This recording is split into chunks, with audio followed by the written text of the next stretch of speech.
Then it shall be when he lies down that you shall notice the place where he lies. At the end of the work, Boaz would be alone to watch the grain, and it would be getting dark, or it would already be dark. Any lamp that he used would be put out, and he would hit the proverbial hay. Now, at this time, she would need to mark the spot mentally and to know it, because otherwise it would be too dark to avoid stepping on him as she went to finish these instructions, right? Verse 4 continues, and you shall go in, uncover his feet, and lie down.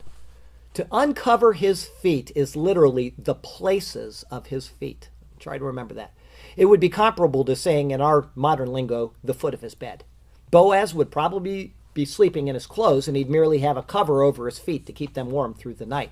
With this cover, she could lay next to his feet and cover herself as a sign of submission. It would be as a servant might do when sleeping in a room with their master.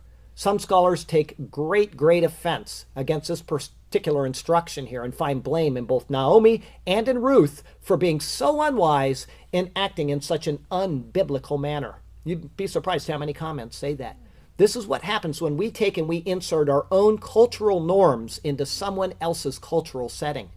The action, as instructed by Naomi and carried out by Ruth, would have been perfectly acceptable in the culture.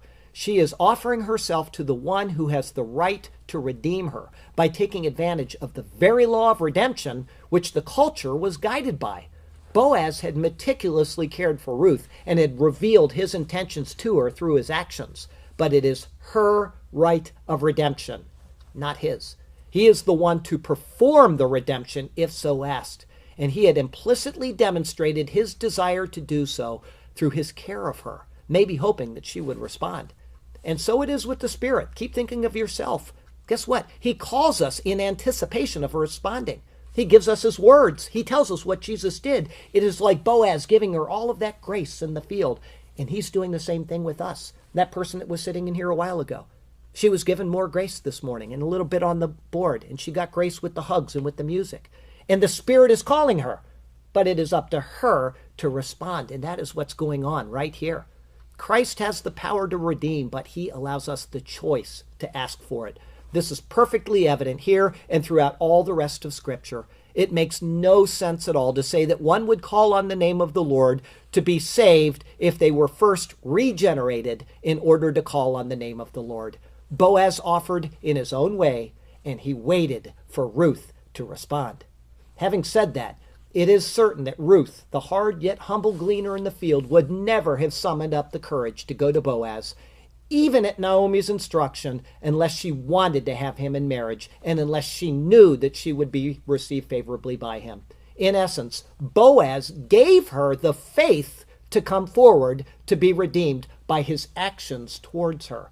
It is an exact match to Paul's words of Ephesians 2:8 and 9, which says this, "For by grace you have been saved through faith, and that not of yourselves, it is the gift of God, and not of works, lest any one should boast." Through his loving actions towards us, we are given faith to call out to him for salvation. And through his grace, we're saved when we call out. The entire process is credited to the Lord. This is seen right here in the story of Boaz and Ruth. Nothing improper, nothing vulgar can be deduced from this passage. It is the culmination of a demonstration of interest by both parties for a legitimate union provided for by the law under which they both lived at this time. Naomi knew that both parties were in favor of it, and she simply followed the cultural norms in order for their hearts to be united as one. Verse 4 continues, "And he will tell you what you should do." With her offer made as she was instructed to do, Boaz would in turn fill in the finer points of whatever would occur. Naomi had no fear that Boaz would act in an irresponsible manner. Whatever he did would be an act which would be followed up on in a manner appropriate to the actions he took that night towards Ruth.